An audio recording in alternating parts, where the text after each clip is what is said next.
Good night বন্ধুরা। তা কি করছো? তোমাদের ডিনার হয়ে গেছে? আমাদের এখনো ডিনার হয়নি গো। এখন ঘড়িতে অলরেডি 10টা বেজে গেছে। সেই বিকেল 5টায় বেরিয়েছি, রাত ঘরে ঢুকলাম জাস্ট চুড়িদারটা ছেড়ে। এই দেখো লিপস্টিকও ঠিকমতো মুছিনি, তা আবার কাজে লেগে নিলাম।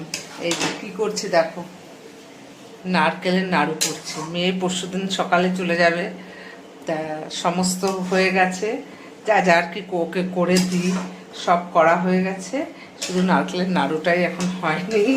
তা মেয়ে একবার বলেছিল যে মা তোমার এত পরিশ্রম যাচ্ছে, নারকেলের নাড়ু করতে হবে না, কিন্তু ওই যে মায়েদের মনটা চাইছে না যে না একটু করে দিই, তাহলে মানে ওখানে গিয়ে সন্ধেবেলা কিছু একটু খেতে পারবে। তা যাই হোক, এই যে নারকেলের দিয়ে গুড় দিয়ে মানে আসাচ্ছি, আমরা বলি আসানো, তারপর অনেকে বলে পাক দিচ্ছি, সে যাই হোক যে যেভাবে বলে। তাই এই যে দেখো একটু নাড়ু করব। আর এদিকে তাওয়া বসিয়ে দিয়েছি, মেয়ে চিলি চিকেন আর রুটি খাবে করে বলছে। আর চিলি চিকেন করেছিলাম পরশুদিন, সে ফ্রিজে রয়েছে। তা এখন রুটিটা করে দিই, ও খাবে, আর আমি নাড়ুটা করে নিই।